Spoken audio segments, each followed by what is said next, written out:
पूर्ण परमात्मा पाप कर्म दंड को भी काट सकता है। अभी तक जिस भी संत व महापुरुष से मिले, उन्होंने यही बताया कि पाप कर्म फल भोगने से ही समाप्त होगा। वो प्रभु कौन है जो पाप कर्म को काट देता है, वो काल के बंधन से छुड़वा देता है। उसका क्या नाम है, पूजा की विधि क्या है? कृपया अवश्य सुनिए जगत गुरु तत्वदर्शी संत रामपाल जी महाराज के अमृत वचन।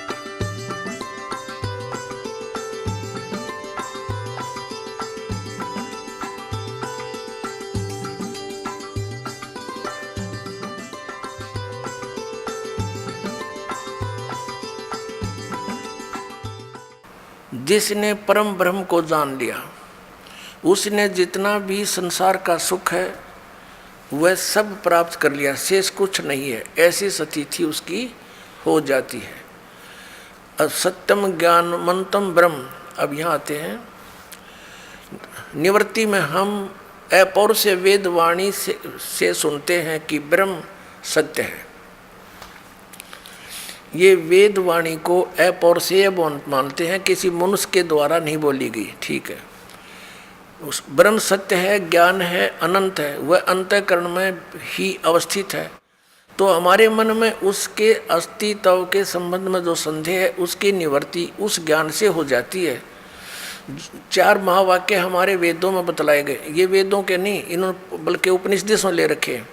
4 महावाक्य हमारे वेदों में बतलाए गए, जिनमें अथर्ववेद का महावाक्य अयम आत्मा ब्रह्म, यजुर्वेद का महावाक्य अहम ब्रह्मास्मि, ऋग्वेद का महावाक्य प्रज्ञानम ब्रह्म, सामवेद का महावाक्य है तत्वमसि। तो ये 4 महावाक्य बतलाए गए हैं। 4 महावाक्यों को लेकर अर्थ किया जाता तो जाए तो चारों का अर्थ एक ही हो जाता है, तत्वमसि। तत्वमसि ये 3 पद है। जिस प्रकार 10 ये अपनी तरफ से बढ़ा के 10 आदमी अपने आप को ना गिने ऐसे, तो इसका अर्थ ये सीधा सा हो गया कि मैं ही ब्रह्म हूँ। ये अर्थ है इसका, तत्त्वम असि, वह तू ही है। आगे इसको बहुत अच्छी तरह उदाहरण देकर समझाया इन्होंने। ये देखिएगा, पंचम दिवस 5वें दिन में जो इन्होंने प्रवचन किए श्री स्वरूपानंद जी ने धर्मरथ 62 पर ये प्रकाशित है। पंचम दिवस यहाँ उपस्थित विद्युत बंधुओं, देवियों और सज्जनों, कल आपके समक्ष महावाक्यों की चर्चा हुई थी। 4 वेद और उनके 4 महावाक्य। यह हमने बतलाया था कि उत्तर दिशा का वेद अथर्ववेद, वहाँ का महावाक्य अयम आत्मा ब्रह्म। यहाँ देखिए, तो इन महावाक्यों के का तात्पर्य है कि जीव और ब्रह्म का अभेद, जीव और ब्रह्म में कोई अंतर नहीं है। अब जैसे तत्वमसि में तत् पदार्थ ईश्वर है और ईश्वर पहले, यहाँ कति क्लियर किया इन्होंने, कहीं ईश्वर तो पहले रखकर जीव के साथ उसकी एकता बताई, इन महावाक्यों के अर्थ किए इसने, और कहीं जीव को रखकर ईश्वर के साथ एकता बतलाई है। अब जैसे तत्वमसि, इसमें तत् पदार्थ ईश्वर है, तत्वमसि में तत् तो ईश्वर है पहले है और तोम पदार्थ जीव बाद में है, किंतु अहम ब्रह्मास्मि, अहम पदार्थ वाचार्थ जीव है, यानी जीव कहता है कि मैं ब्रह्म हूँ। अहम ब्रह्मास्मि, अहम तो जीव है और जीव को पहले रखा है और ब्रह्म को पीछे रखा है। अयम आत्मा में भी आत्मा को पहले और ब्रह्म को पीछे रखा है। और प्रज्ञानम ब्रह्म में भी ये स्थिति है, प्रज्ञान का अर्थ जीव है और वह ब्रह्म है, जीव ही ब्रह्म है, ब्रह्म जीव है, जीव ब्रह्म है। इसका अभिप्राय है। अब आगे इन्होंने बताया कि हमारे महावाक्य है ना, अहम ब्रह्मास्मि, यानी एक मठ से जुड़े हुए जितने भी अक्षेत्र के व्यक्ति हैं वो तो ये जाप करो, ये वाक्य भगवान से मिलाने वाले हैं। इसका जो है ना, जैसे वो साधना बताते हैं, इसकी साधना करो, समाधिस्थ में ऐसे विचार रखो, अयम आत्मा ब्रह्म, और दूसरे मठ के करो तत्वमसि, तीसरे मठ के ये अभ्यास करो कि प्रज्ञानम ब्रह्म, और चौथे मठ के फिर वो बता रखे हैं उन्होंने सबके नारे नारे अहम ब्रह्मास्मि, ये वाक्य करो। तो ये भगवान से मिलाने वाले हैं। देखिएगा पृष्ठ नंबर 63 पर, इसी धर्मरथ के पृष्ठ नंबर 63 पर लिखा, परमेश्वर से मिलाने वाले हैं हमारे महावाक्य, ये हमें परमेश्वर का बोध कराते हैं। यह बात समझ लेनी चाहिए कि परमात्मा की प्राप्ति अप्राप्त की प्राप्ति नहीं। एक तो वस्तु किसी देश में हो, भिन्न काल में हमसे भिन्न हो, तो हम उसे प्राप्त करने के लिए प्रयत्न करते हैं। जब हमें प्राप्त हो जाती है तो कहते हैं कि हमने प्राप्त कर ली, हमें प्राप्त हुई, अब प्राप्त हुई। किंतु परमात्मा के संबंध में यह बात नहीं है। परमात्मा तो जीव को प्राप्ति है, वह नित्य प्राप्त परमात्मा में अप्राप्ति का भ्रम हो गया। जैसे किसी के गले में माला पड़ी है और वही किसी कारण से वह भूल गया और किसी ने आकर बता दिया, तो वो माला देखकर कहेगा हाँ मिल गई। वह अप्राप्य कहाँ थी, अनमिली कहाँ थी, पहले से ही मिली हुई माला थी। उनसे न मिलने का जो भ्रम था वह दूर हो गया तो मिल गया। इस प्रकार परमात्मा सबसे मिला हुआ है। केवल उस परमात्मा को न जानने के कारण हमारी परेशानी है। सबके हृदय में परमात्मा है, वह परमात्मा सबको प्राप्त है।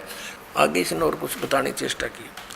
अब इसका सारा कुछ निष्कर्ष ये निकला कि जीव ही ब्रह्म है। और यहाँ फिर देखो आगे इनके वर्तन सुनते रहियो, फिर निष्कर्ष क्या निकलेगा देखना, फिर कमाल होगा। अब 66 पृष्ठ पे क्या कहा है कि ब्रह्म से भिन्न किसी और की सत्ता नहीं है, ब्रह्म से ऊपर कोई नहीं है। फिर अब 67 पर क्या कहा धर्मरथ में, वह ब्रह्म ईश्वर कहलाया। सविशेष ब्रह्म था, उसमें जो शक्ति थी शुद्ध सात्विक अंश की उपाधि से वह ब्रह्म ईश्वर कहलाया।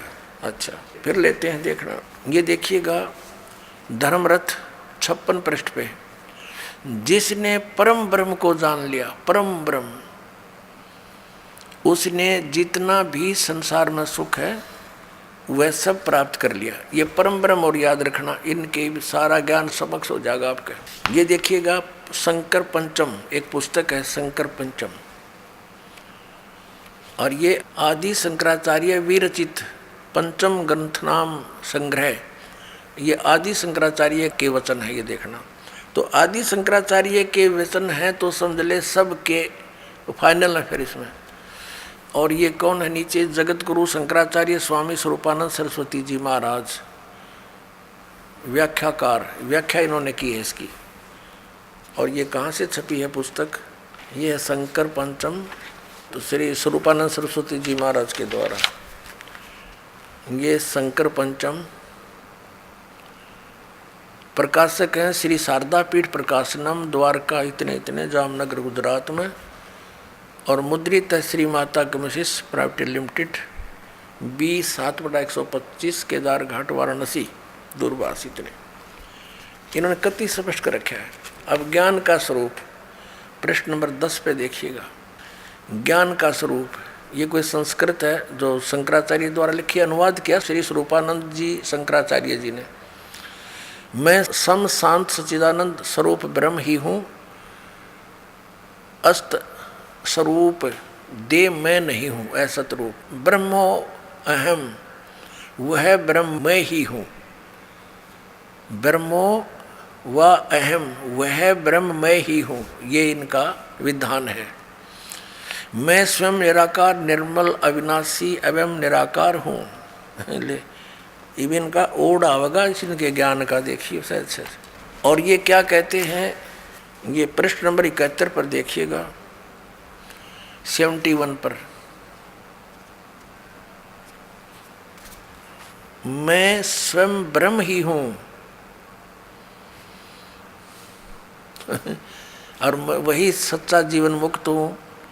जीवन मुक्त जो इस तरह मान ले, मैं स्वयं ब्रह्म ही हूँ, ऐसा अप्रोक्ष ज्ञान द्वारा संपूर्ण कर्म बंधनों से वह ज्ञानी सर्वथा मुक्त हो जाता है।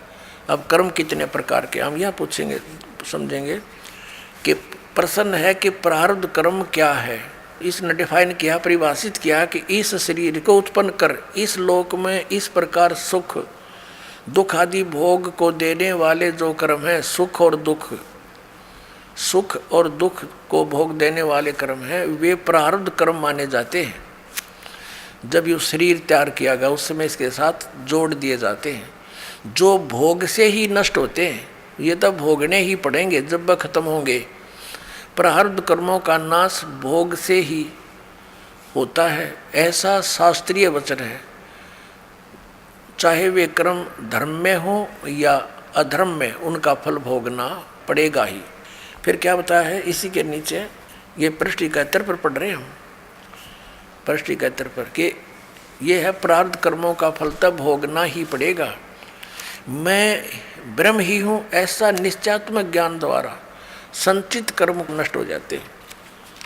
अच्छा, आदरणीय शंकराचार्यों का जो मत है, एक तरफ तो ये कहते हैं कि जीव ही ब्रह्म है, इसकी कोई और सत्ता नहीं है और कोई नहीं है, ये जीव ही सृष्टि रचने वाला, यही सबका मालिक, ये स्वयं ही परमात्मा है। इनका एक तरफ तो ये आपने निश्चय कर लिया। अब ये कथा क्या सुनाते हैं, और ये पुजारी किसके हैं? श्री विष्णु जी के, नारायण जिसे कहते हैं, श्री वराह जी के, जो विष्णु जी ने वराह रूप धारण किया था। और इन श्री शंकर भगवान के, अब ये भगवान की तरह के, जब तुम आप भगवान हो, जीव ही ब्रह्म है, तो फिर इनकी पूजा किस लिए? इसको कहते हैं उआबाई का ज्ञान, जिसका कोई सिर पैर नहीं हो। अब देखना, प्रवचन प्रसून एक पुस्तक है, ये है आदरणीय श्री स्वरूपानंद शंकराचार्य जी, देखिएगा।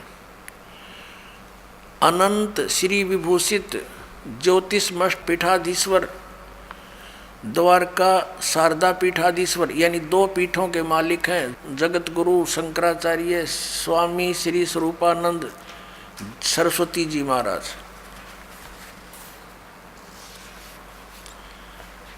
ये वही दंडी स्वामी स्वरूपानंद सरस्वती जी महाराज, दंडी स्वामी, श्री द्वारका शारदा पीठ।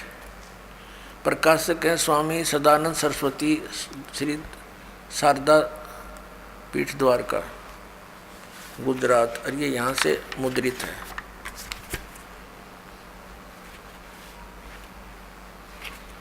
ये यहाँ से मुद्रित है। अंबिका ऑफसेट, मीठापुर, जामनगर, गुजरात से। ये 2 शब्द इस ग्रंथ में पूज्यपाद अनंत श्री विभूषित योगीराज स्वामी स्वरूपानंद सरस्वती जी महाराज के द्वारा 1967 में नवरात्रि के पावन अवसर पर चाईबासा झारखंड में दिए गए प्रवचनों का संकलन है। ठीक, अब आ जाओ, इनके वचन देखिए। ये 7वां वचन इनका, 7वां प्रसून, 7वां सत्संग, 7वां दिन जो सत्संग रहा। भगवान अत्यंत सुशीलवान हैं, उनके हृदय में करुणा अरुणालय उमड़ता है। वही कृपा घन बनकर समय समय पर भक्तों तथा अभक्तों सब पर बरस जाया करते हैं। उनकी उदारता का, सुशीलता का अति उत्कृष्ट निर्देशन है कि वह अपने तथाकथित शत्रुओं पर भी, खलों और महादुष्टों पर भी दया की दृष्टि रखते हैं और अपने हाथों से मारकर उन्हें परम गति देते हैं। प्रभु खलोद्धार का कार्य स्वयं करते हैं, यद्यपि उनकी कृपा से उनके सेवक भी उस कार्य को करने में समर्थ रहते हैं। रावण का वध सभी विशेषकर हनुमान और अंगद कर सकते थे, किंतु उनकी कृपा तो देखिए स्वयं को, उसको स्वयं सदगति देते हैं। रावण को भगवान ने अपने हाथा मारा तो उसकी सदगति होगी, ठीक है। भक्तों के कल्याण हेतु भी वह स्वयं आते हैं। द्रौपदी की लाज स्वयं द्वारका से दौड़कर बचाई थी। ओह, और देखिए गज के रुदन पर नगन पद नंगे पैरों दौड़े थे। अब फिर क्या बताया है, अब आगे उन्होंने क्या किया, भक्तों के कल्याणार्थ भगवान का स्वयं आना अर्थात अवतार लेना केवल हिंदुओं के सनातन धर्म में है। ईसा प्रभु के पुत्र थे, प्रभु नहीं। मोहम्मद साहब पैगंबर थे, दूत थे, साक्षात प्रभु नहीं। किंतु हमारे अवतार ये स्वयं ही हैं, उनमें वे स्वयं ही अवतरित होते हैं। कृष्ण तो साक्षात पूर्णांश भगवान है, पूर्णांश भगवान ही थे। कहा गया कि कृष्ण अस्तु भगवान स्वयं। यही बात भगवान राम के संबंध में भी है, राम अस्तु भगवान स्वयं। फिर वह जीव बाढ़ में गया, जीव को बताओ थे जीव ही ब्रह्म है। वो जीव कहाँ गया जब भगवान श्री कृष्ण भगवान है, ब्रह्म है, तो जीव कहाँ रहा? फिर आत्मा की क्या स्थिति रही? अब इसको कहते हैं, ऐसी कथा सुनाते हैं ये शंकराचार्य जी कि श्री कृष्ण भगवान है स्वयं। श्री कृष्ण इज विष्णु और विष्णु इज सतगुण विष्णु। इनकी तो ऐसी कथा है जैसे आज आपको दिन में भी बताई थी कि बुढ़िया शाम के समय बच्चों के सुलाने की ड्यूटी लगी एक दादी की, और बच्चे सोए नहीं, शरारत करें। वो कहने लगी बच्चों सो जाओ। एक मकान पर एक भूतनी बैठी थी, बड़ी बड़े दांत थे, मोटी मोटी आंख थी और पैर मुड़े हुए मंडेर पर बैठी थी। पैर उसके मुड़े होते हैं। और जो बच्चे सारी रात को देर तक जागते हैं उनको दौड़ के उठाकर भाग जाती है, दौड़ जाती है। अब उन बच्चों ने पूछा दादी माँ, जिसके पैर नहीं वो दौड़ेगी कैसे? कहने लगी सो जा हाउ आ जाएगा। तो बच्चों ने पूछा दादी माँ हाउ कैसा होता है? कि तुम्हारे ही जैसा है, बस कोई भिन्नता नहीं है। इनका वो ज्ञान है इन शंकराचार्यों का। कहते हैं आत्मा क्या है? आत्मा तो स्वयं ही परमात्मा है। और दिखाते हैं आपको, देखिए इनका उदाहरण। ये देखिएगा एक पुस्तक है धर्मरथ, ये आपको पहले भी दिखाई थी, और ये इन शंकराचार्यों के विचार हैं ये इसके अंदर। प्रकाशक स्वामी सदानंद सरस्वती शारदा पीठ प्रकाशनम द्वारका जामनगर गुजरात। इतना इसकी प्रस्तावना से स्पष्ट है। ये मुद्रक है अंबिका ऑफसेट मीठापुर, शारदा पीठ प्रकाशनम। इसमें स्पष्ट लिखा प्रस्तावना में कि इस धर्म रथ नामक प्रकृत ग्रंथ पीठाधीश्वर अनंत श्री विभूषित श्री मजद गुरु शंकराचार्य स्वामी श्री स्वरूपानंद सरस्वती जी महाराज के मुखारविंद से निश्रित वाक सुधा का सार संग्रह है। अब देखना इसके 58 पृष्ठ पर दिखाते हैं आपको। इनके उदाहरण देखा हंसी आवे। ये देखिएगा, ये पृष्ठ नंबर 59 59 पर ये क्या उदाहरण देता है।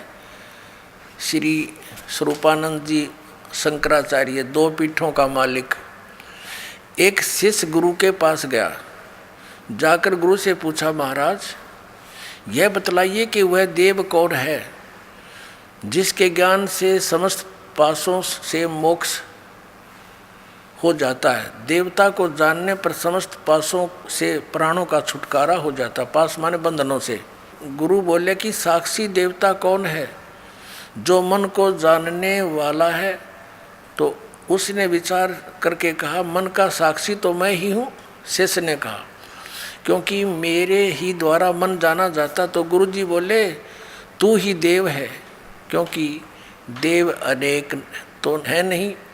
श्रुति में कहता है एक ही देव है, इसलिए तू ही देव है। अब ठीक हो गया। अब दास ने आपको कथा सुनाई कि दादी ने बोली वो आओ तुम ही हो, तो ये झुंड ला कर नौका वो देवता तू ही है, फिर भक्ति की क्या आवश्यकता रहेगी। अब देखो एक तरफ तो ये क्या ज्ञान सुनाते हैं और फिर भगवान की महिमा गाते हैं कि जब इसके हरे राम हरे कृष्ण कृष्ण कृष्ण हरे हरे। पुण्यात्मा दास ने आज के सत्संग के प्रारंभ में एक शब्द बोला था कि 21 ब्रह्मांड में इस दास के अतिरिक्त वर्तमान में किसी के पास भी सत्संग नहीं है, यथार्थ ज्ञान नहीं है। अब जिसका खामियाना पूरा मानव समाज भुगत रहा है, शास्त्र विधि को त्याग कर मनमानी पूजाएं करके इनकी कैसी बुरी हाल हो रहा है। पितर बनते हैं, प्रेत बनते हैं, फिर यही धर्मगुरु उनके श्राद्ध निकलवाते हैं, जबकि वेदों और गीता में इन कर्म कांड को मना किया हुआ है। अब ये किसकी पूजा करते पहले आपको दिखाते हैं।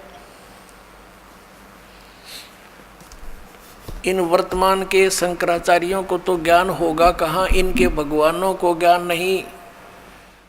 श्री विष्णु जी, श्री ब्रह्मा जी, श्री व्यास जी जो इनके धर्म गुरु कहलाते हैं, उनको ज्ञान नहीं तो इनको ज्ञान कहाँ से होगा। इनके पास सत्संग कहाँ से होगा। कोरा अज्ञान, शास्त्र विरुद्ध ज्ञान सुना रहे हैं। देखिएगा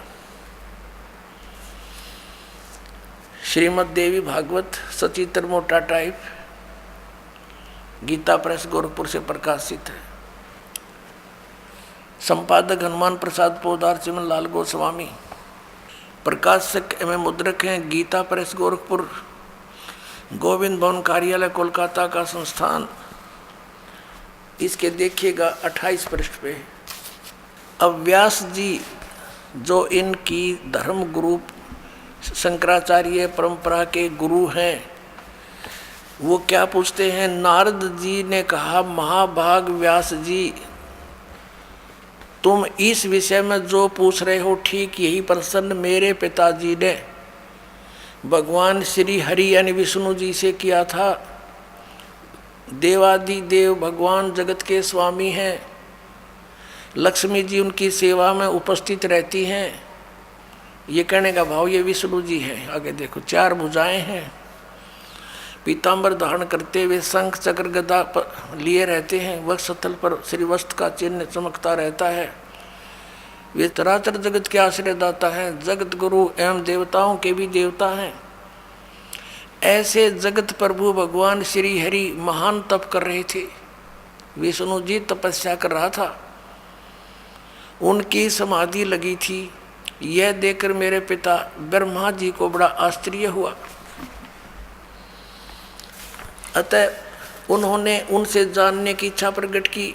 ब्रह्मा जी ने पूछा, प्रभु आप देवताओं के अध्यक्ष, जगत के स्वामी और भूत भविष्य एवं वर्तमान सभी जीवों के एकमात्र शासक हैं, भगवान फिर आप क्यों तपस्या कर रहे हैं। ब्रह्मा जी कह रहे हैं, तुम तो सब कुछ तू ही आप ही हो,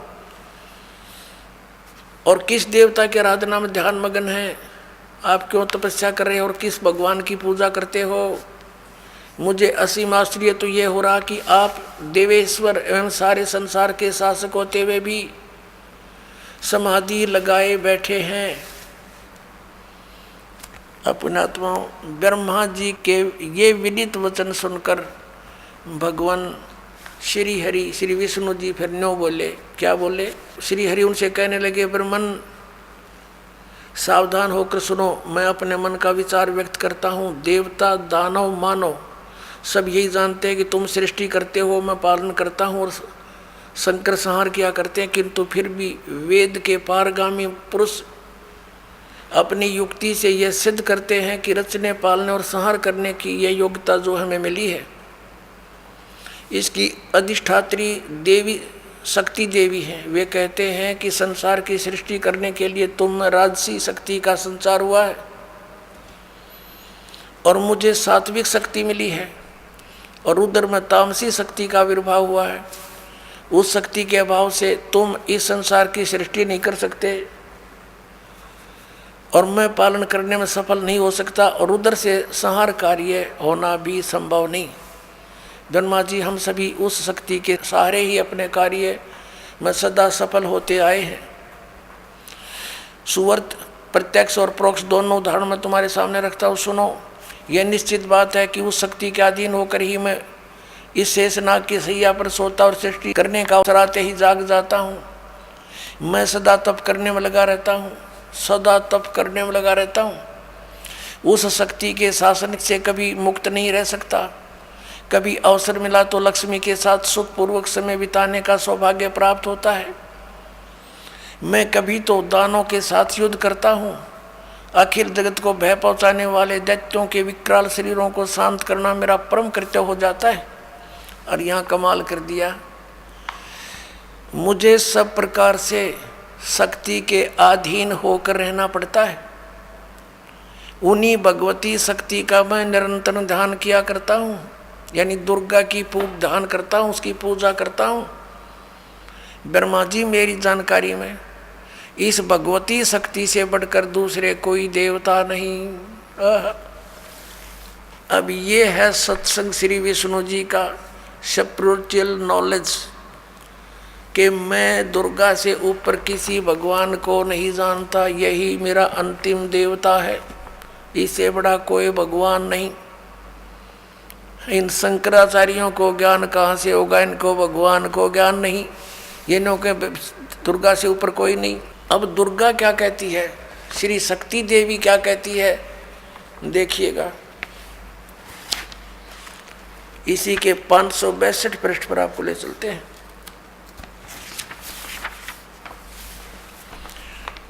वो अपना पहला स्कंद पढ़ा था, अब ये 7वां स्कंद है। संक्षिप्त श्री देवी भागवत 562 पृष्ठ पे, यहाँ देखिएगा। अब देवी के द्वारा हिमालय को ज्ञानोपदेश, ब्रह्म स्वरूप का वर्णन। श्री देवी जी कहने लगी, पर्वतराज, अब देवी जी पहले तो अपने विषय में बताती है कि तुमने डरे रोने हैं तो मेरी पूजा कर लो, लेकिन उस ब्रह्म का क्या स्वरूप है यह बतलाया जाता है, जो प्रकाश रूप सबके अत्यंत समीप में स्थित, हृदय रूप गुहा में स्थित होने के कारण गुहाचर नाम से प्रसिद्ध है और महान पद अर्थात परम प्राप्य है। वह समस्त प्रजा के ज्ञान से परे है, अर्थात किसी की बुद्धि मानने वाला नहीं है, यह तुम जानो। जो ब्रह्म प्रकाश रूप है, जो सूक्ष्म से भी अत्यंत सूक्ष्म है, जिसमें संपूर्ण लोक और उन लोकों में निवास करने वाले प्राणी स्थित हैं, वह यह अक्षर ब्रह्म है। वही सबके प्राण है, वही सबकी वाणी है और वही सबके मन है। वह यह परम सत्य और अमृत अविनाशी तत्व है। सौम्य, उस वेदने योग्य लक्ष्य का तुम वेदन करो, मन लगाकर उसमें तन्मय हो जाओ। सौम्य, उपनिषद में कथित महान अस्त्र रूप धनुष लेकर उस पर उपासना द्वारा तीक्ष्ण किया हुआ बाण संधान करो। भावानुगत चित्त के द्वारा उस बाण को खींचकर उस अक्षर रूप ब्रह्म को ही लक्ष्य बनाकर वेदन करो। अब क्या बताया कि प्रणव यानी ओम तो धनुष है, जीवात्मा बाण है और ब्रह्म उसका लक्ष्य कहा जाता है।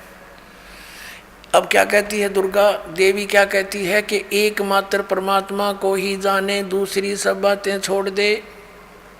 हर विष्णु जी नो कह है, विष्णु जी कह रहे हैं कि मैं दुर्गा से ऊपर किसी को नहीं जानता। अब यहाँ देवी जी कह रही है, श्री दुर्गा जी कह रही है कि एकमात्र ब्रह्म को जानो और सब बातों को छोड़ दो। अपनी पूजा को भी कहती है कि नहीं, ये भी मत करो, केवल एक उस ब्रह्म की पूजा करो। देखना, उस एकमात्र परमात्मा को ही जाने, दूसरी सब बातों को छोड़ दे। यही अमृत रूप परमात्मा के पास पहुंचाने वाला पुल है। संसार समुद्र से पार होकर अमृत स्वरूप परमात्मा को प्राप्त कराने का ये सुलभ साधन है। देखो, इस आत्मा का ओम के जप के साथ ध्यान करो। ये कहाँ गए वो अहम ब्रह्मास्मि तत्वमसि। अब क्या कह रहे हैं हमारे साथ सदग्रंथ और देवी क्या बता रही है? इस आत्मा का ओम के जप के साथ ध्यान करो, यानी कोई अन्य आत्मा परमात्मा है, वो अन्य सबसे अलग है, ध्यान करो। इससे अज्ञान में अंधकार से सर्वथा परे और संसार समुद्र से उस पार जो ब्रह्म है उसको पा जाओगे, तुम्हारा कल्याण हो।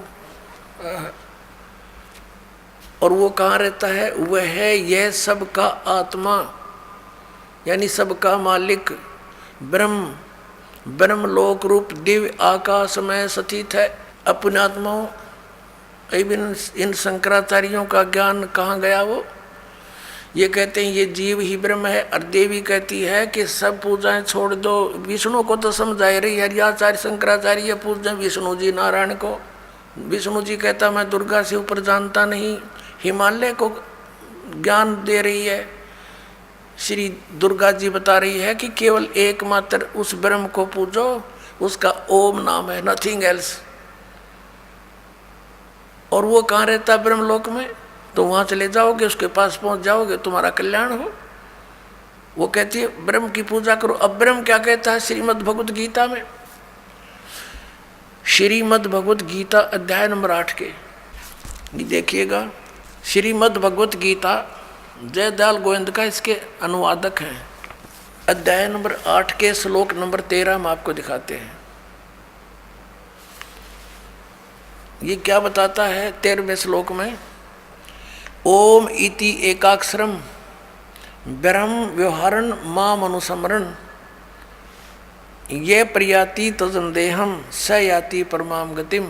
माम ब्रह्म, मुझ ब्रह्म का केवल ओम यह एक अक्षर है जो उच्चारण करके श्रवण करता हुआ, यह प्रयाति तजंदेहम जो शरीर छोड़कर जाता है, ये श्रवण करता हुआ, स याति परमाम गतिम जो ओम से मिलने वाली, इन्होंने शुरू किया ओम ओम, यह इनका अनुवाद है। यह एक अक्षर रूप ब्रह्म को उच्चारण करता हुआ, अक्षर रूप ब्रह्म को नहीं। ये को कहता माम ब्रह्म, मुझ ब्रह्म का केवल एक ओम अक्षर है, नथिंग एल्स। चिंतन करता हुआ शरीर त्याग कर जाता हुआ पुरुष परम गति को प्राप्त होता है। यानी ओम से होने वाली जो परम गति है, ये ओम। और इन्होंने इस ओम को ऐसे लिखा अनुवाद में, ओम ओम, ये समझो चाहिए, समझो। अब ये तो है, कहता है मेरी साधना करनी है मुझ ब्रह्म की, तो मेरा एक ओम मंत्र है।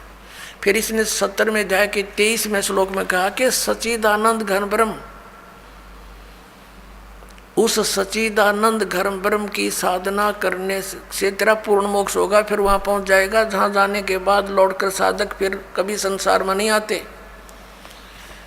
अपनी स्थिति को गीता ज्ञानदाता कहता है मेरी स्थिति तो नाशवान है, मैं भी जन्म मृत्यु के अंदर हूँ और तू भी अर्जुन। देखिएगा अध्याय नंबर 2 का, अब श्लोक नंबर 12 देखो। अध्याय नंबर 2 और श्लोक नंबर 12। न तो ऐसा ही है कि मैं किसी काल में नहीं था, अथवा तू नहीं था, अथवा ये राजा लोग नहीं थे, और न ऐसा ही है कि इससे आगे हम सब नहीं रहेंगे। ये हो गया स्पष्ट कि गीता ज्ञान दाता कह रहा है कि मैं भी जन्म मृत्यु होती है, पहले भी थे तू और मैं, आगे भी होंगे। और ये ना सोच के हम वर्तमान में ही, आगे देखना चौथे जाएंगे अध्याय नंबर 4 और श्लोक नंबर ये 5 है। यहाँ इसकी संस्कृत है, यहाँ इसका अनुवाद है। ये प्रणतम अर्जुन, मेरे और तेरे बहुत से जन्म हो चुके हैं, उन सबको तू नहीं जानता, मैं जानता हूँ, मैं जानता हूँ। और फिर 9 में क्या कहा है? अध्याय नंबर 4 का श्लोक नंबर 9 में, हे अर्जुन मेरे जन्म और कर्म दिव्य हैं, अलौकिक हैं। अब अध्याय नंबर 10 के श्लोक नंबर 2 में गीता ज्ञानदाता कहता है मेरी जन्म तो होता है लेकिन मेरे से उत्पन्न ये देवता नहीं जानते। देखिएगा अध्याय नंबर 10 का मंत्र नंबर 2, मेरी उत्पत्ति को, गीता ज्ञानदाता कहता मेरी उत्पत्ति को, लीला से प्रकट होने को न देवता लोग जानते हैं न महर्षि ही जानते हैं, क्योंकि मैं सब प्रकार से देवताओं का और महर्षियों का आदि कारण हूँ। इसे सिद्ध है कि गीता ज्ञानदाता की उत्पत्ति तो है, लेकिन ये इससे उत्पन्न, इसके पुत्र रजगुण ब्रह्मा, सतगुण विष्णु, तमगुण शिव जी, फिर इनसे आगे उत्पन्न जितने भी ये देव देवता हैं, ये इस ब्रह्म के जन्म डेट ऑफ बर्थ को नहीं जानते। अब जैसे संतान की डेट ऑफ बर्थ यानी जन्मदिन को पिता बता सकता है, लेकिन पिता की उत्पत्ति को बच्चे कैसे जाने? उसको कौन बताता है? दादाजी बताते हैं। पिता के पिता तो सबके पिता वो कबीर परमेश्वर हैं, वो बंदी छोड़ कबीर साहेब हैं, वो परम अक्षर ब्रह्म है, सच्चिदानंद घन ब्रह्म है। उस परमेश्वर ने आके बताई है इस ब्रह्म की उत्पत्ति, क्योंकि वो उसी का द्वारा उत्पन्न किया हुआ है। तो अपने पुत्र की उत्पत्ति, अपने अन्य संतान की उत्पत्ति, पोते पोतरों की उत्पत्ति दादाजी को खूब याद होती है। लेकिन ब्रह्म कह रहा है कि मेरी उत्पत्ति तो हुई है। ये गीता ज्ञानदाता श्री कृष्ण में प्रवेश करके ये काल बोलता है, ब्रह्म बोलता है। ये कहता है कि मेरे कर्म और जन्म अलौकिक होते हैं। अलौकिक कैसे होते हैं? स्वयं किसी के सामने प्रकट नहीं होता, ये गुप्त रहता है। गीता जी अध्याय नंबर 7 के श्लोक नंबर 24 और 25 में स्पष्ट किया है इसने, देखिएगा। अध्याय नंबर 7 श्रीमद् भगवत गीता श्लोक नंबर 24 में, बुद्धिहीन मेरे अनुत्तम अविनाशी परम भाव को न जानते हुए मन इंद्रियों से परे मुझ सच्चिदानंद परमात्मा को अव्यक्तम माम व्यक्तिम आपनम मनन्ते। इसका अर्थ हम ऐसे भी पढ़ेंगे। इन तड़ंगा करने की चेष्टा की है, क्योंकि जहाँ इनकी समझ में नहीं आया इन्होंने गलती कर डाली। देखना, व्यक्तिम अव्यक्तम माम व्यक्तिम आपनम मनन्ते। अव्यक्तम माम, मुझ अव्यक्त को, ये बुद्धिहीन मेरे अनुतम यानी घटिया विनाशी परम भाव को यानी विशेष नियम को नहीं जानते। मुझ अव्यक्त को मैं छुपा रहता हूँ और मुझे ये व्यक्तिम यानी मनुष्य रूप में, कृष्ण रूप में प्राप्त हुआ मानते हैं। I am not Krishna. क्यों? अब 25 में बताया, देखिए इसका यहाँ अनुवाद किया है। अपनी योग माया से छिपा हुआ मैं सबके प्रत्यक्ष नहीं होता, छुपा रहता हूँ मैं। यह अज्ञानी जन समुदाय मुझ जन्म रहित अविनाशी को, अविनाशी परमेश्वर नहीं, अविनाशी को नहीं जानता। और ये मुझे इसलिए ये व्यक्तिम, ये देखो ये 24वां श्लोक है। व्यक्तम अव्यक्तम व्यक्तिम आपनम मनन्ते माम अबुधे। ये बेबुद्धि के लोग, बुद्धिहीन व्यक्ति मुझ अव्यक्त को, क्योंकि मैं अपनी योग माया से छुपा रहता हूँ, ये मुझे व्यक्तिम यानी मनुष्य रूप में, श्री कृष्ण रूप में, आपनम माने आया हुआ, प्राप्त हुआ, मनन्ते मानते हैं। ये मुझ अव्यक्त को यानी मुझ छुपे हुए को, मुझको मनुष्य की भांति जन्म लेकर श्री कृष्ण की तरह मानते हैं। आई एम नॉट कृष्ण, क्योंकि श्री कृष्ण जी ने तो ये कैसे कि उन्होंने जन्म नहीं लिया, उनके माता हैं, पिता हैं, श्री राम रूप में वही विष्णु आए, उनका जन्म हुआ। तो यहाँ कहने का भाव ये है कि ये क्या कहता है कि मेरे कर्म अलौकिक हैं और जन्म अलौकिक है। कैसे? जैसे श्री कृष्ण में प्रवेश करके यू सारा अनर्थ जुल्म करवा दिया इसने, और पता भी नहीं लग गया कौन कर गया। श्री कृष्ण के सिर पर दर्दी कि इन्होंने महाभारत का युद्ध करवाया, जबकि श्री कृष्ण जी तो मना करे थे, 3 बार शांति दूत बन कर गए। आखिर में ये फैसला भी ले लिया कि मैं युद्ध भी नहीं करूँगा। तो क्या वो युद्ध करवाने की सलाह दे सकते हैं? नेवर। ये काल करे है ऐसे अड़ंगे। अब ये कहता है कि मेरे जन्म और कर्म दिव्य हैं। इसके कर्म दिव्य कैसे हैं? जैसे श्री कृष्ण में प्रवेश करके महाभारत का युद्ध करवा दिया, जुल्म करवा दिया और गीता का ज्ञान दे दिया। ये इसके कर्म, ये कैसे प्रवेश करता है अब दिखाते हैं। अब देखिएगा श्री विष्णु पुराण, इसके संपादक कौन हैं? अनुवादक हैं श्री मणिलाल गुप्त। ये कहाँ से मुद्रित है, वह प्रकाशित है गीता प्रेस, गोरखपुर, गोविंद भवन कार्यालय, कोलकाता का संस्थान। ये इनके फोन और फैक्स नंबर हैं। ये देखिएगा इसके चतुर्थ अंश अध्याय नंबर 2 और 233 पृष्ठ पे। पूर्व काल में त्रेता युग में एक बार अति भीषण देव असुर संग्राम हुआ। देवताओं और राक्षसों का आपस में युद्ध हुआ। उसमें महाबलवान दैत्यगण से पराजित हुए देवताओं ने भगवान विष्णु की आराधना की। तब आदि अनंत सुन अशेष जगत प्रतिपालक श्री नारायण ने देवताओं से प्रसन्न होकर कहा, आप लोगों का जो कुछ अभिष्ट है वह मैंने जान लिया है। उसके विषय में यह सुनिए। राज ऋषि ससाद का जो पुरंजय नामक पुत्र है, उस अक्षत्रिय श्रेष्ठ के शरीर में मैं अंश मात्र से स्वयं अवतीर्ण होकर, यानी कुछ समय के लिए, संपूर्ण दैत्यों का नाश करूंगा। अतः तुम लोग पुरंजय को दैत्यों के वध के लिए तैयार करो। अब आगे फिर दिखाते हैं और कंसेप्ट क्लियर। 242 पृष्ठ पे यही वही चतुर्थ अंश अध्याय नंबर 3 और पृष्ठ नंबर 242 पे श्री विष्णु पुराण। तीसरा अध्याय। पूर्व काल में रसातल में मोने नामक 6 करोड़ गंधर्व रहते थे। उन्होंने समस्त नागकुल के प्रधान रतन और अधिकार छीन लिए थे।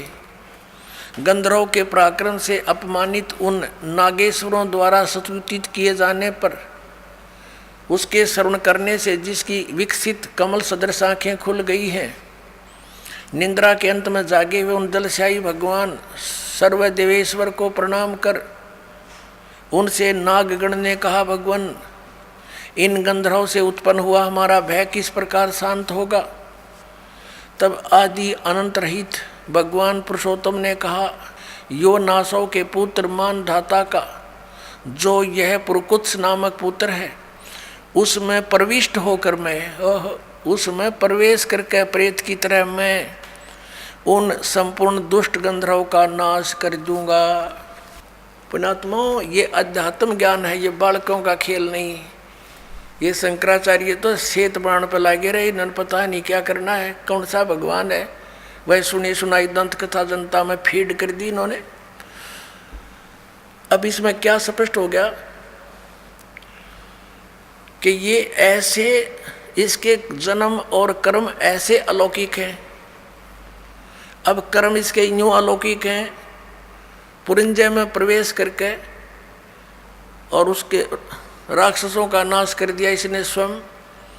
और फिर मानदाता के पुत्र उसमें पुरकुत्स में प्रवेश करके भूत की तरह और वहाँ फिर उन गंधर्वों का नाश कर दिया। अब पुण्यात्माओं, इसी प्रकार इसने श्री कृष्ण जी में प्रवेश करके उसको मालूम था इस काल को, ये कौन है, ये कौन है। अगर ये समझ में आ गया इस पुण्यात्माओं के, तो फिर बात तो खत्म हो जाएगी। ये है श्री ब्रह्मा रजगुण, श्री विष्णु सद्गुण, श्री तमगुण शिव जी का पिताजी। ये काल है, ये सदा शिव कहलाता है, ये ब्रह्म है, ब्रह्म। और ये नहीं चाहता कि ये प्राणी सत्य ज्ञान को प्राप्त हों, इसलिए ये अज्ञान फैलवाता है। और ये क्या करता है, जैसे इन देवताओं ने प्रार्थना की तो विष्णु रूप धारण करके खड़ा हो गया इनके आगे, क्योंकि विष्णु रूप में पूज रहे थे वो कौन, ये काल स्वयं। और फिर इनसे कह दिया कि ठीक है, मैंने तुम्हारा जो अभिष्ट है वो जान लिया है और तुम ऐसे ऐसे उस पुरंजय को तैयार करो और मैं उसके शरीर में प्रवेश करके न मार दूंगा।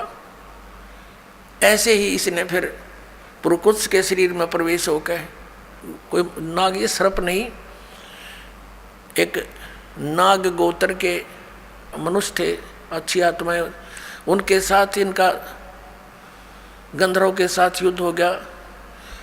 तो उस नागेश्वरों ने जब स्तुति की विष्णु भगवान की, युकाल खड़ा हो गया विष्णु रूप धारण करके। इसने प्रण किया हुआ है कि मैं अपने वास्तविक रूप में कभी किसी को दर्शन नहीं देता। तो ऐसे उसने आकर के फिर उन्होंने प्रार्थना की, तो उसने कहा ठीक है चलो मैं आता हूँ, और तुम पुरुकुत्स को तैयार करो, मानदाता के पुत्र को। उसमें प्रवेश करके गंधर्व का नाश कर दिया। तो ये ऐसे इसके कर्म और जन्म, इसके ऐसे कर्म अलौकिक है।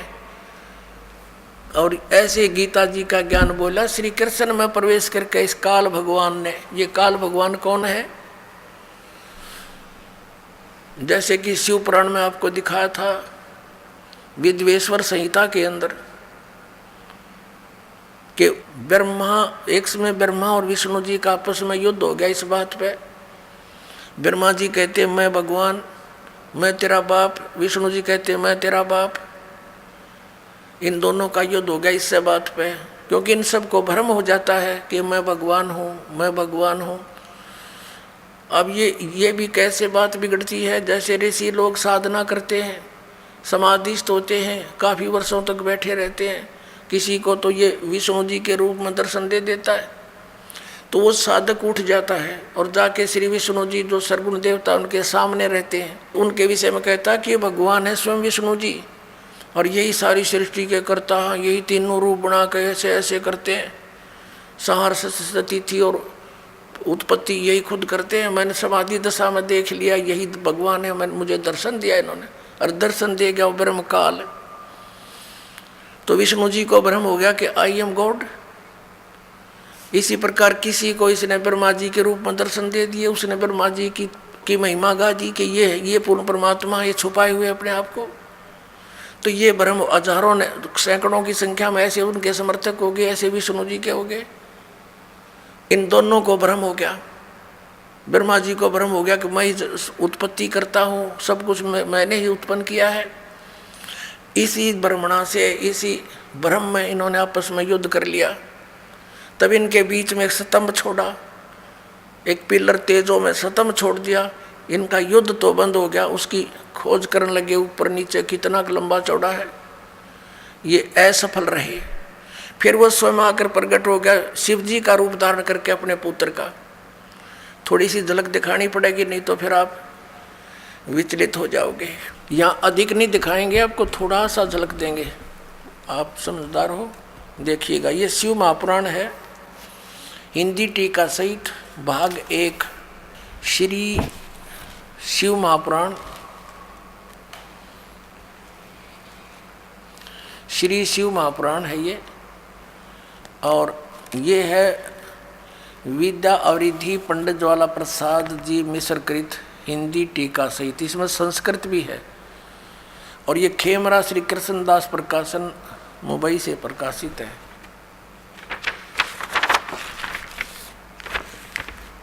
मुद्रक में प्रकाशक है खेमरा श्री कृष्णदास, अध्यक्ष श्री वेंकटेश्वर प्रेस, खेमरा श्री कृष्णदास स्मारक, मुंबई। अब यहाँ देखना, इसके 11 पृष्ठ से शुरू करेंगे। विद्वेश्वर संहिता शिव पुराण, विद्वेश्वर संहिता भाग 1 अध्याय 6। नंदीकेश्वर बोले, हे योगिंद्र, आगे एक समय विष्णु भगवान शेष शैया पर अपने गरुड़ादि पार्षदों के संयुक्त लक्ष्मी सहित शयन करते थे। उस समय ब्रह्म ज्ञानियों में श्रेष्ठ ब्रह्मा जी अपनी इच्छा से ही वहाँ आ गए और उस सब प्रकार से सुंदर सेज पर शयन करते हुए कमल लोचन विष्णु भगवान से पूछने लगे। ब्रह्म ज्ञानी क्या का ब्रह्म ज्ञानी, देखो इसे ब्रह्म ज्ञानी है ये। और विष्णु तो पूछा तुम कौन हो जो मुझे देखकर अभिमानी पुरुष के समान सहन करते हो? हे वत्स उठो, देखो मैं तुम्हारा स्वामी आया हूँ। आए हुए गुरु को देखकर जो अभिमान करता उस द्रोही मूड का प्रायश्चित होना उचित है। यह सुनकर विष्णु जी के अंतर में तो क्रोध हुआ, परंतु बाहर से शांत रहे और बोले हे वत्स, हे बेटा। विष्णु जी बोले ब्रह्मा जी को, हे बेटा तुम्हारा मंगल हो, बैठो इस आसन पर विराजो। इस समय तुम्हारा नेत्र कुटिल और मुख वक्र कैसे हो गया? क्रोध में बांगा मुंह क्यों कर रहा है तू? ब्रह्मा जी बोले वत्स विष्णु, बेटा विष्णु, तुमको समय के प्रभाव से अभिमान है। हे पुत्र, हे बेटा, विष्णु जी को ब्रह्मा जी संबोधित कर रहे हैं, हे पुत्र मैं तुम्हारा रक्षक और जगत का पिता मैं हूँ। विष्णु जी बोले यह तो सब जगत मुझ में सतीत है, तुम चोर के समान किस प्रकार अपना कहते हो? तुम मेरी नाभि कमल से उत्पन्न हुए हो, इससे मेरे पुत्र हो, मुझे पुत्र कहना व्यर्था है।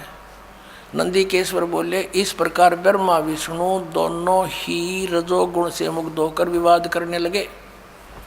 तब संपूर्ण देवता विमान में बैठ गए उस महाअद्भुत युद्ध को देखने आए और आकाश में उनके ऊपर फूल बरसाने लगे। वाह रे देवता हो, ये हमारे देवता, देवता माने अच्छी आत्माएं।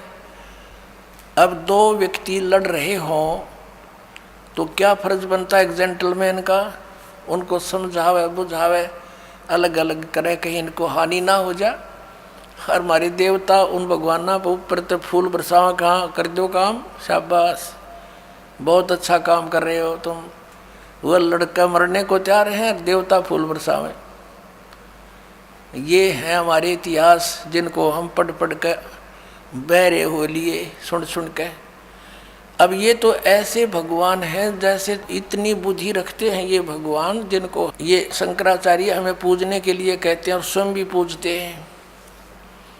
ये तो एक चौथी पांचवी कक्षा के बच्चे लड़ते हैं ना, फिर अध्यापक पूछता है भाई क्यों लड़ रहे हो? उसने उसका गला पकड़ रखा और उसने उसका, एक कहता जी, ये कहता मैं तेरा बाप, वो कहता नहीं जी इसने पहले कहा था मैं तेरा बाप, और गुट्टुम गुट्टा। ये हमारे भगवानों के चरित्र आपके समक्ष इनके इतिहास में है।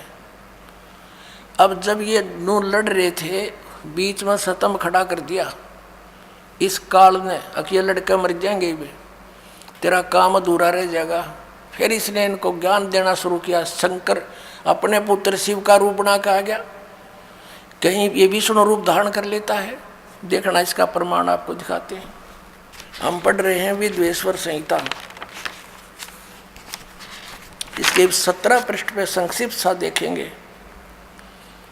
ये देखिएगा, अब 17 पृष्ठ पर आ गए हम, ज़्यादा ना पढ़ेंगे, ज़्यादा चेता पढ़ सकते हो अपने लेकर मोल इसको।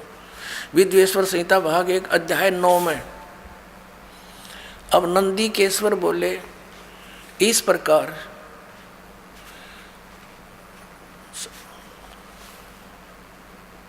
यहां दिखाते हैं उन दोनों की अज्ञानता, वैर को दूर करने के अर्थ दोनों से कहा। किसने? वो भगवान। ये क्या बताते हैं कि नंदीकेश्वर बोले कि इस प्रकार भगवान ने उन नम्र हुए ब्रह्मा और विष्णु पर अनुग्रह करके उनसे फिर क्या कहा कि उन दोनों के ज्ञानता और वैर को दूर करने के अर्थ उन दोनों से कहा। अब यहाँ ज़्यादा ना पढ़ेंगे अपने मतलब का। अब ये शंकर रूप धारण करके आ गया कि मेरे सकल और निष्कल भेद से 2 रूप हैं, परंतु और ईश्वर नहीं है। ईश्वर ने इस कारण से उनके 2 रूप नहीं हो सकते। पहला सतम रूप यानी वो पिलर खड़ा कर दिया और पीछे मूर्तिमान रूप फिर स्वयं आ गया, प्रकट हो गया, धारण किया। इसमें ब्रह्म रूप निष्कल है, वो पिलर खड़ा कर दिया, वो तो कहते हैं निष्कल निराकार है, वो ब्रह्म है। और इस रूप सगुण है, वो फिर शंकर रूप धारण करके आ गया। मेरे दोनों रूप सिद्ध हैं, दूसरे किसी के नहीं हो सकते। इस कारण तुम दोनों ने, ब्रह्मा और विष्णु को कह रहा है वो काल भगवान, इस प्रकार तुम दोनों को अथवा दूसरों को ईश्वरताओं की प्राप्ति नहीं हो सकती। तुम दोनों ने अज्ञानता से अपने को ईश माना, भगवान मान लिया, विष्णु और ब्रह्मा को। कह रहे हैं कि तुमने अपने आप को ईश मान लिया, यू आर नॉट गॉड। तुम अपने को ईश माना, ये बड़ा ही अद्भुत हुआ। उसके दूर करने को ही मैं रण स्थान में आया। अब तुम अपना अभिमान त्याग कर मोजीश्वर में अपनी बुद्धि लगाओ। मेरे ही प्रसाद से लोक में सब अर्थ प्रकाश करते हैं। अब ज़्यादा नहीं, हम यही पढ़ते हैं, जगत का वर्धक होने से मैं ब्रह्म हूँ, ब्रह्म केशव। अब यहाँ आते हैं, मैं सबका ईश्वर हूँ, यह सब मेरा है, मेरे सिवा दूसरे का नहीं है। अब यहाँ देखो, अब हम 18 पृष्ठ पर पढ़ेंगे। 18 पर विद्वेश्वर संहिता भाग 1 अध्याय 10, ये 9वां अध्याय यहाँ समाप्त हो गया।